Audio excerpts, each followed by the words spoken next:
تاریخ میں کچھ دن ایسے آتے ہیں جو سب کچھ بدل کر رکھ دیتے ہیں۔ آج ہم ایک ایسے ہی دن کی بات کرنے جا رہے ہیں، ایک ایسی جنگ جو صرف ہتھیاروں سے نہیں بلکہ یقین اور معجزوں سے لڑی گئی۔ نام تو اس کا غزوہ بدر ہے، لیکن قرآن نے اسے ایک بہت خاص نام دیا ہے، یوم الفرقان، یعنی وہ دن جس نے حق اور باطل کے بیچ ایک لکیر کھینچ دی۔ تو آئیے اس دن کی گہرائی میں اترتے ہیں اور سمجھتے ہیں کہ آخر کیوں اسے تاریخ کا ایک فیصلہ کن موڑ کہا جاتا ہے۔ اچھا، تو اس پورے واقعے کو سمجھنے کے لیے ہم اسے 5 حصوں میں دیکھیں گے۔ پہلے ہم سمجھیں گے کہ اسے یوم الفرقان کیوں کہتے ہیں، پھر جنگ سے ایک رات پہلے کیا ہوا تھا اس پر بات کریں گے، اس کے بعد وہ ناقابل یقین فتح کیسے حاصل ہوئی وہ دیکھیں گے، پھر ان شہیدوں کو یاد کریں گے جنہوں نے یہ قیمت ادا کی، اور آخر میں اس جنگ سے ہمیں کیا لازوال سبق ملتا ہے اس پر غور کریں گے۔ تو بات ہے 17 رمضان 2 ہجری کی۔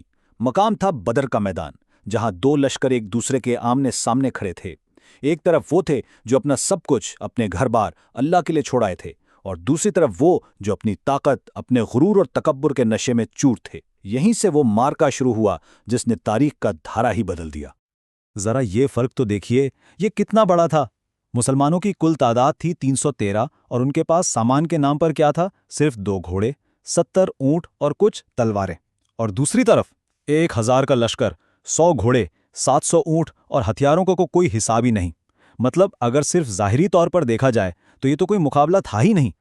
جنگ سے پہلے کی رات ماحول میں ظاہر ہے بہت ٹینشن تھی، لیکن اسی رات کچھ ایسے واقعات ہوئے جنہوں نے سب کچھ بدلنا شروع کر دیا۔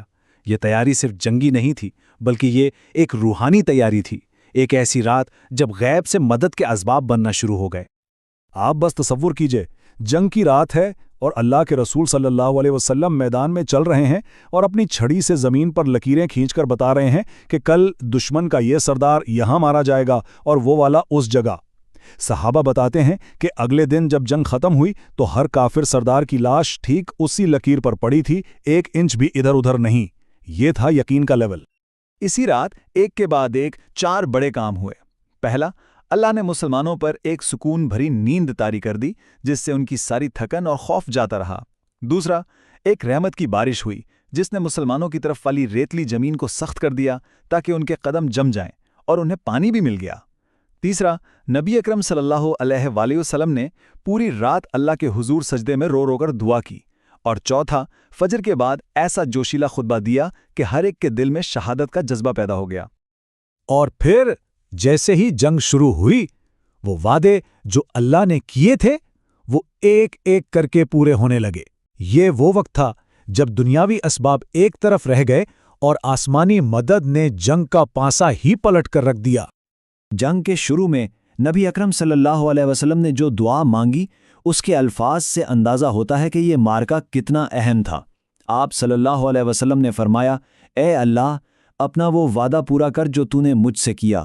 اے اللہ، اگر آج یہ مٹھی بھر جماعت ختم ہو گئی تو پھر زمین پر تیری عبادت کرنے والا کوئی نہیں رہے گا۔ اس دعا میں اتنی عاجزی اور اتنا یقین تھا کہ اس کا جواب فوراً آنا شروع ہو گیا۔ سب سے پہلے اللہ نے 1000 فرشتوں کی فوج بھیج کر مدد کا آغاز کیا۔ یہ اس غیبی طاقت کا پہلا مظاہرہ تھا جس نے عددی فرق کو ختم کرنا شروع کر دیا۔ لیکن بات یہی نہیں رکی، مدد کا سلسلہ جاری رہا اور فرشتوں کی تعداد بڑھ کر 3000 ہو گئی۔ کفار حیران تھے کہ یہ 313 لوگ ہم 1000 پر کیسے بھاری پڑ رہے ہیں۔ انہیں کیا معلوم تھا کہ ان کے ساتھ کون لڑ رہا ہے۔ اور پھر فرشتوں کی تعداد 5000 تک پہنچا دی گئی۔ سوچئے ذرا، ایک ایسی آسمانی فوج جس نے اس چھوٹے سے لشکر کو اس وقت کی ایک بڑی طاقت کے سامنے ناقابل شکست بنا دیا۔ فرشتوں کی مدد کے ساتھ ساتھ ایک اور بڑا معجزہ ہوا۔ اللہ کے رسول صلی اللہ علیہ وآلہ وسلم نے مٹھی بھر کنکریاں اٹھائیں اور دشمن کی طرف پھینکیں۔ قرآن کہتا ہے کہ جب آپ نے پھینکا تو وہ آپ نے نہیں بلکہ اللہ نے پھینکا۔ وہ ایک مٹھی کنکریاں ایک طوفان بن گئیں اور دشمن کے ہر سپاہی کی آنکھوں میں جا لگیں، جس سے ان کی صفوں میں بھگدڑ مچ گئی۔ یہ فتح بہت بڑی تھی، لیکن ہر بڑی فتح کی ایک قیمت ہوتی ہے۔ اب ہم ان عظیم روحوں کو یاد کریں گے جنہوں نے اس دن حق کی خاطر اپنی جان کا نذرانہ پیش کیا اور ہمیشہ کے لیے تاریخ میں امر ہو گئے۔ جب جنگ ختم ہوئی تو نتیجہ واقعی حیران کن تھا۔ کفار کے 70 بڑے بڑے سردار مارے گئے اور 70 کو قیدی بنا لیا گیا، اور اس کے مقابلے میں مسلمانوں میں سے صرف 14 صحابہ نے شہادت کا رتبہ پایا۔ یہ اعداد و شمار خود بتاتے ہیں کہ یہ کوئی عام جنگ نہیں تھی۔ آئیے ان 14 عظیم ہستیوں کو یاد کرتے ہیں۔ مہاجرین میں سے تھے حضرت عبیدہ بن حارث، حضرت عمیر بن ابی وقاص، حضرت ذوالشمالین، حضرت عاقل بن بکیر، حضرت مہجہ اور حضرت صفوان بن بیضہ۔ اور انصار میں سے تھے حضرت سعد بن خیثمہ، حضرت مبشر بن عبد المنظر، حضرت حارثہ بن سراقہ، حضرت عوف بن افرا، حضرت معوذ بن افرا، حضرت عمیر بن حمام، حضرت رافع بن معلہ اور حضرت یزید بن حارث۔ ان کی قربانی کو ہمیشہ یاد رکھا جائے گا۔ تو آخر میں سوال یہ پیدا ہوتا ہے کہ غزوہ بدر ہمیں سکھاتا کیا ہے؟ اس کا وہ کون سا پیغام ہے جو 1400 سال بعد بھی ہمارے لیے اتنا ہی اہم ہے؟ تو ساری بات کا خلاصہ یہ ہے، مسلمان ظاہری اسباب اور ہتھیاروں میں بہت کمزور تھے، لیکن ان کے پاس دو ایسی چیزیں تھیں جو دنیا کی ہر طاقت سے بڑی ہیں، ایک کامل ایمان اور دوسرا خالص نیت یعنی اخلاص۔ یہی وہ اصل طاقت تھی جس نے اس جنگ کو ہمیشہ کے لیے ایک روشن مثال بنا دیا۔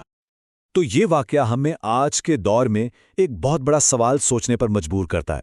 کیا اصل طاقت پیسے، ٹیکنالوجی اور ہتھیاروں میں ہے، یا پھر اصل طاقت ایک مقصد پر پختہ یقین اور اللہ پر غیر متزلزل بھروسے میں ہے؟ ایمان سے ملنے والی فتح کی یہ کہانی آج کی طاقت کی تعریفوں کو کس طرح چیلنج کرتی ہے، اس پر ضرور سوچیے گا۔